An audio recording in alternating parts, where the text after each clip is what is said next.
केवलं ज्ञानमूर्तिं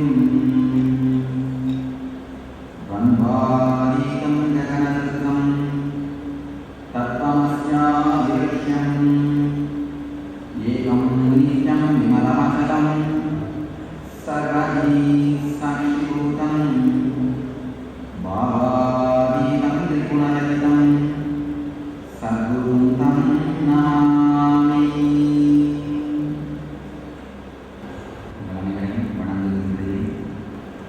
விவேகானந்தர் இடத்துல சொல்றாரு, ஆன்மீகத்தில் நுழைவர்களை வீரர்களே கூப்பிடுறாரு. உண்மையான ஆன்மீகத்தில் நுழைவதற்கு ஒரு தீரத்தன்மை வேணும். முதல்ல எதுக்காக என்எஸ்பி ப்ரோக்ராமே உருவாக்குன அப்படின்னு சொல்றேன். அது ஒரு பேசிக்கான இன்ட்ரடக்ஷன். அது நீங்கள் அத்தனை பேரும் தெரிஞ்சுக்க வேண்டிய ஒரு விஷயம். ஏன் இந்த என்எஸ்பி நிகழ்ச்சி ஆரம்பிச்சேன்?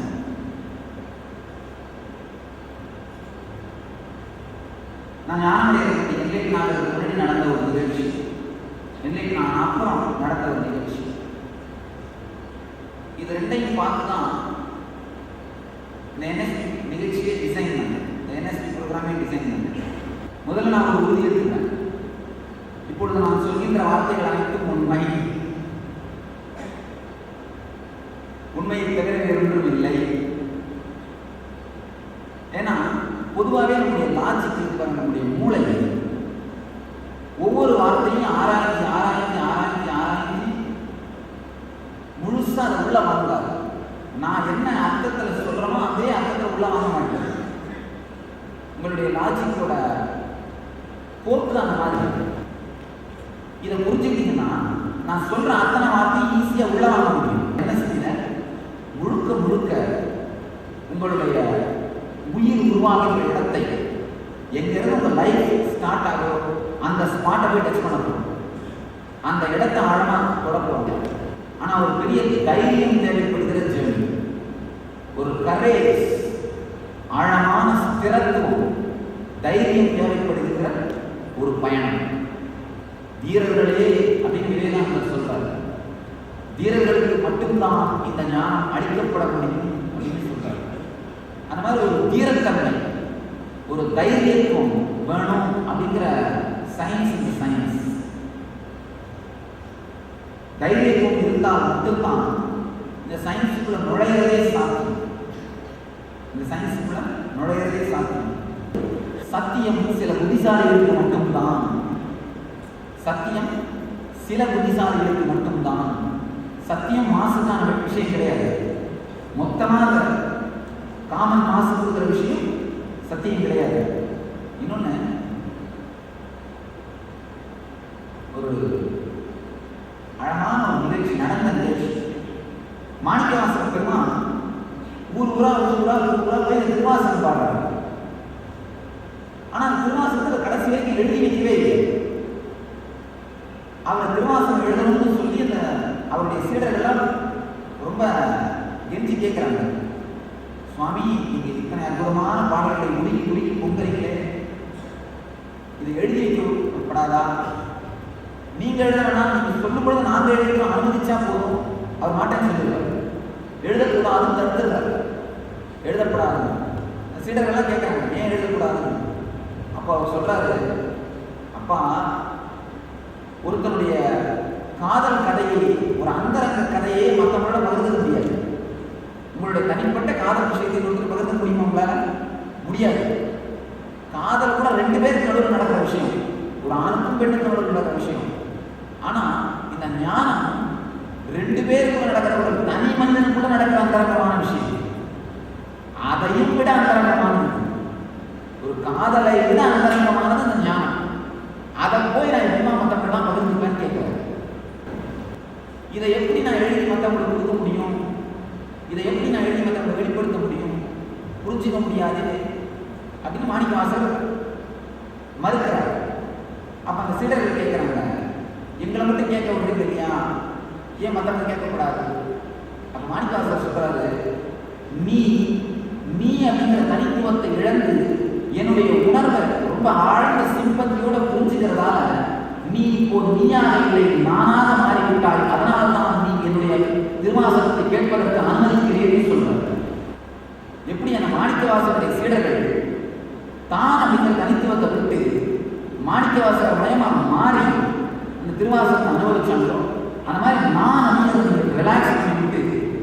4 நாளைக்கு கொடுத்து தயாரா இருக்கீங்கன்னா எனக்குள்ள நடந்த திருவாசகத்தை உங்களுக்குள்ள கேட்கலாம், எனக்குள்ள நடந்ததை உங்களுக்குள்ள உணரலாம்.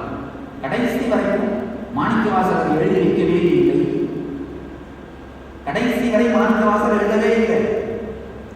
மரணமடைவதற்கு முன்னாள், மரணமடைவது உடம்பை விடுறதுக்கு முன்னாள், மரணம்னு சொல்ல முடியாது, நமக்கெல்லாம் தான் மரணம். அவங்களுக்கு அது சமாதி.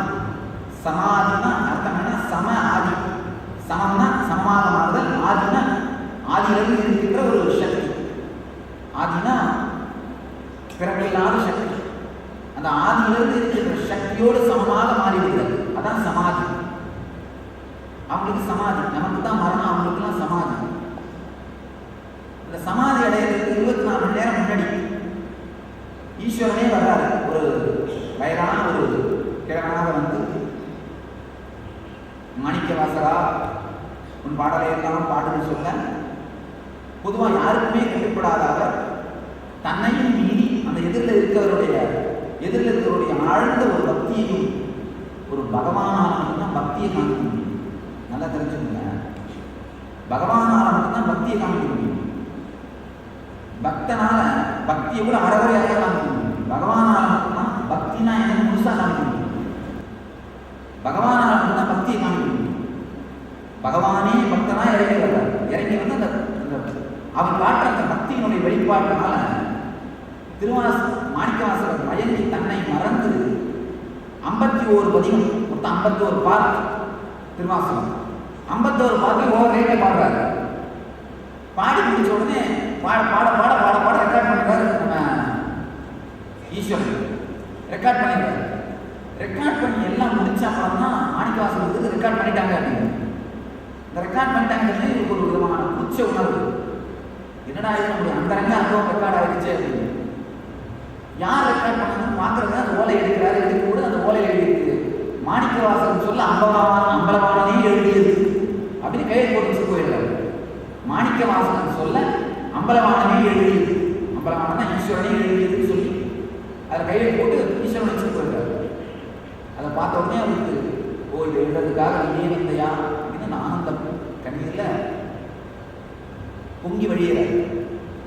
ஆனால் எழுதி முடிச்சிட்டாங்கன்னு தெரிஞ்ச உடனே நம்ம ஆளுங்க என்ன பண்ணுவாங்க, அடுத்த வேலையை ஆரம்பிப்பாங்க. சாமி உரை சொல்லுங்கன்னு கேட்குறாங்க.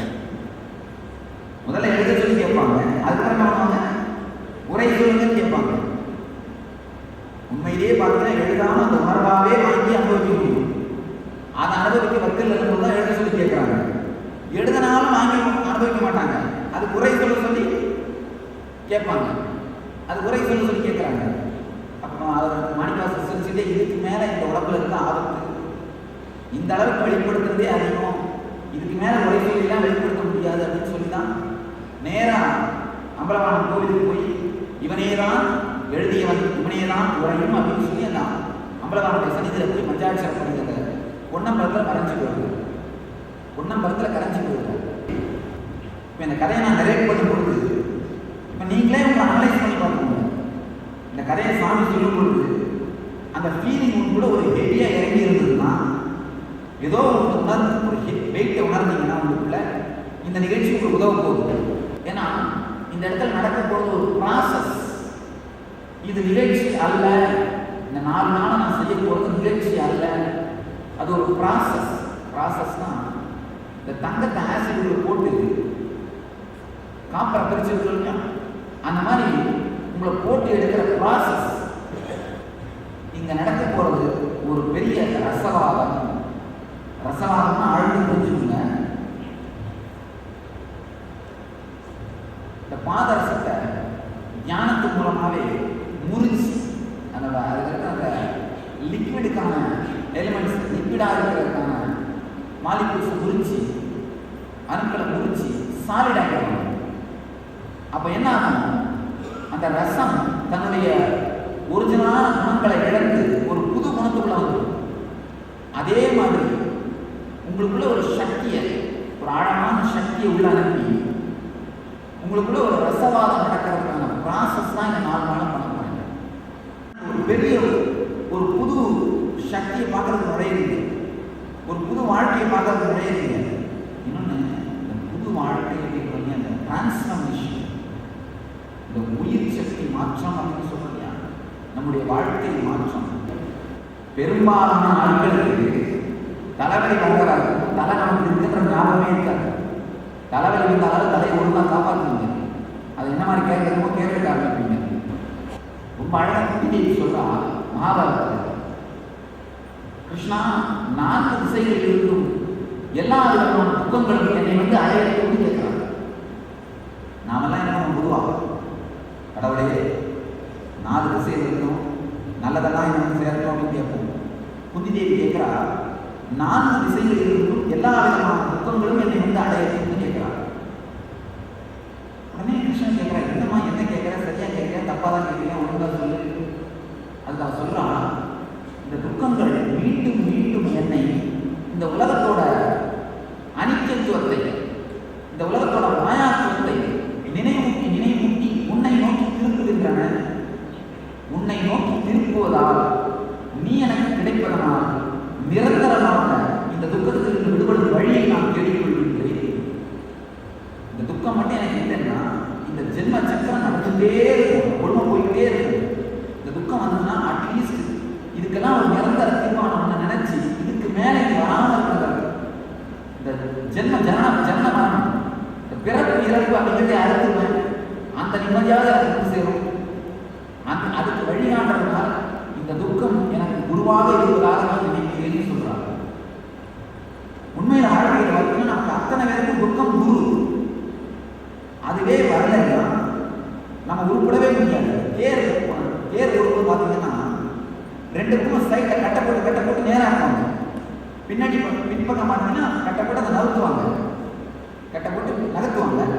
முன்பக்கம் பார்த்தீங்கன்னா ரெண்டு பக்கமும் கட்ட வச்சு தேர் நகர்த்துவாங்க. அந்த கட்டைங்க தான் துக்கம். அந்த கட்டைங்க இல்லைன்னா தேர் எங்கேயாவது ஒரு ஓரத்தில் நின்றுடும், எங்கேயாவது ஒரு ரோடு ஓரமாக இறங்கி சிக்கிக்கும், ஏதாவது ஒரு இடத்துல போய் நிற்கும், ஏதாவது ஒரு இடத்துல போய் நிற்கும். அந்த தேர் முறையாக கிளம்பி முறையாக வந்து திரும்ப வந்து நிற்கணும்னா அதுக்கு அந்த கட்டைகள் தான் வழிகாட்டு. அது மாதிரி நம்ம வாழ்க்கை முறையாக நடந்து வரணும்னா துக்கம் தான் அதுக்கு வழிகாட்டு. இந்த துக்கம் இந்த பக்கம் ஒரு துக்கம், இந்த பக்கம் ஒரு துக்கம் வைக்கத்தான் நேராக போகும். துக்கம் வராதவங்க என்ன பண்ணுவோம், கிராஸ்லேயே தான் போகும். வராதவங்க என்ன பண்ணுவோம், கிராஸ்லேயே தான் போகும். துக்கம் வரப்பதான் அறைய நம்ம கிராஸ் தப்பா போயிட்டு தெரியும். பெரும்பாலான நேரத்தில் துக்கங்கள் தான் நாம் தவறு செய்கிறோம் அப்படிங்கிறதே நமக்கு காட்டுற உருவா இருக்கு. துக்கங்கள் தான் நாம் தவறு செய்கிறோம் அப்படிங்கிறத காட்டுற உருவாவே இருக்கு. துக்கங்கள் வர்ற வரைக்கும் நம்ம தவறு செய்கிறோம் அப்படிங்கிறத நம்ம திரும்பி பார்க்கறதே இல்லை. அதை நம்ம அனலைஸ் பண்றதே இல்லை. நம்முடைய வாழ்க்கையை நம்ம ஒரு ஜலலை போட்டு ஜலிக்கிறதே இல்லை. என்ன பண்றோம், ஓடிட்டே இருக்கு. எங்கேயாவது முட்டுக்கட்டை போடணும்னா ஐயோ நிற்குது, என்னடா பிரச்சனை அப்படின்னு திரும்பி பார்க்க ஆரம்பிச்சோம்.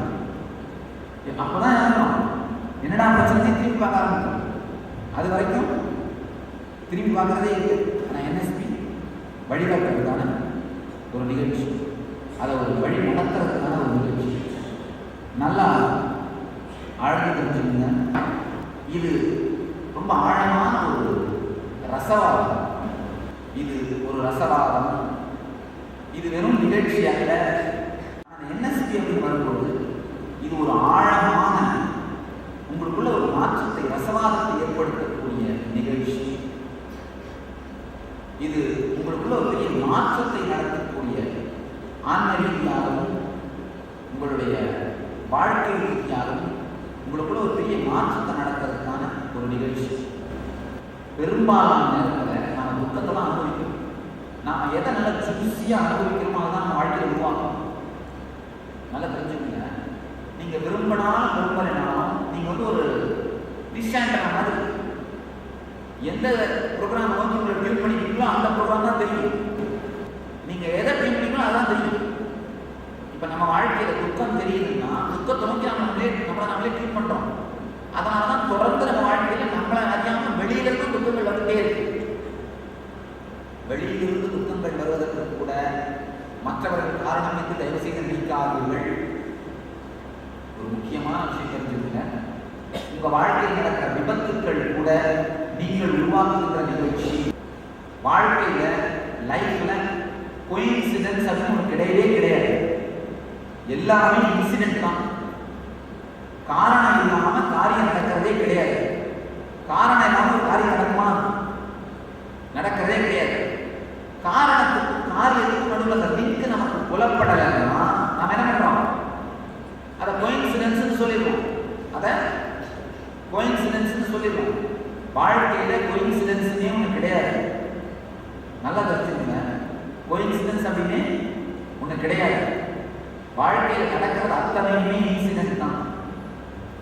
நம்ம வாழ்க்கையில ஒரு துக்கம் நடக்குதுன்னா, ஒரு வேதனை நடக்குதுன்னா நாம தான் பிடிச்சது இருக்கிறோம்.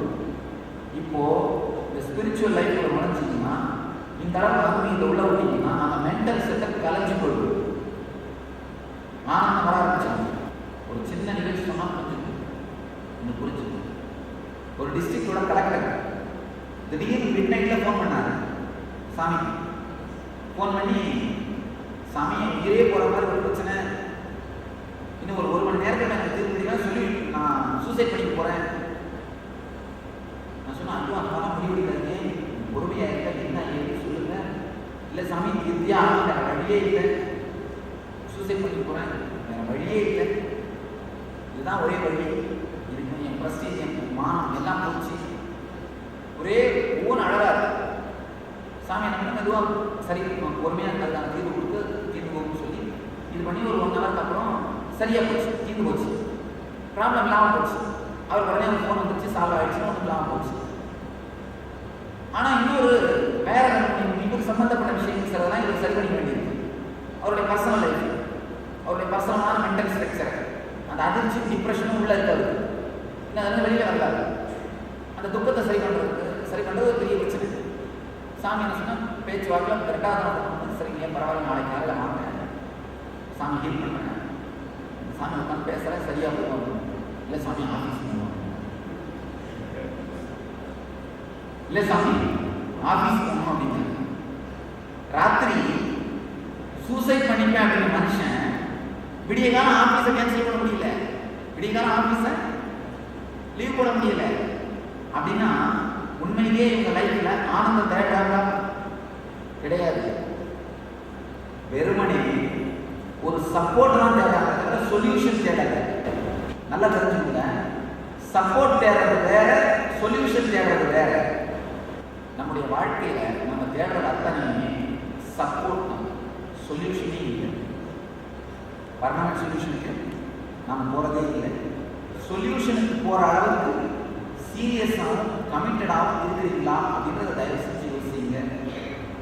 தயவு செஞ்சு யோசிங்க, கொஞ்சம் ஆழ்ந்து யோசனை பண்ணுங்க. ஏற்கனவே நீங்க வாழ்க்கையில பார்த்த பல நிகழ்ச்சிகள் ஒரு நிகழ்ச்சியாக இருக்காது. இது உங்களுடைய எண்ண போக்கையும் வாழ்க்கை போக்கையும் உணர்வு போக்கையும் மாற்றிவிடும். நல்லா தெரிஞ்சுக்கோங்க, இது உங்க வாழ்க்கையில் சாதாரணமாக நடக்கிற ஒரு நிகழ்ச்சியா இருக்காது. ரொம்ப ஆழமான ஒரு கமிட்மெண்ட். ஏன் இந்த நிகழ்ச்சி ஆரம்பிச்சேன் அப்படின்றத பத்தி ஒரு சின்ன எக்ஸ்பிரஸ் ஒரு நடந்த நிகழ்ச்சி. இதை சொல்றதுக்கு முன்னாடி நான் சொல்ல வேண்டியதான் சொன்னேன். இப்ப நான் சொல்ற போது சத்தியமான உண்மை, என்னுடைய வாழ்க்கையில் நான் அனுபவிச்ச உண்மை. இது ப்ரூஃப் கிடையாது. கடவுள் எந்த கிடைக்காம ப்ரூஃப் சர்டிஃபிகேட் கொடுக்குறது இல்லை. காரணம் என்னன்னா, தகுதியில்லாதவங்க கூட பலன் வச்சு போடுவாங்க. இந்த தகுதி இல்லாதவர்களுக்கு பலன் கிடைக்கக்கூடாதுன்னா கடைசி வரைக்கும் கன்ஃபியூஷன் வச்சுட்டே இருப்பார் கடவுள். ஒரு சூஃபி ஞானியோட வாழ்க்கையில் நடந்த கதை. ஒரு நாள் ராத்திரி என்ன பண்றாரு, அந்த நாடே அவர் பெரிய ஞானி, அவருக்கு அவர் அரசனையே அவருடைய பக்தன். ஒரு நாள் ராத்திரி என்ன பண்றாரு, ஈச்ச மரத்து காட்டு கீழே உட்காந்துட்டு ஒரு இளம் பெண்ணோட உட்காந்து ஏதோ கப்பல குடிச்சிட்டு இருக்காரு. அரசன் மாறு வேடத்தில் நகை காலத்துக்கு வரணும்.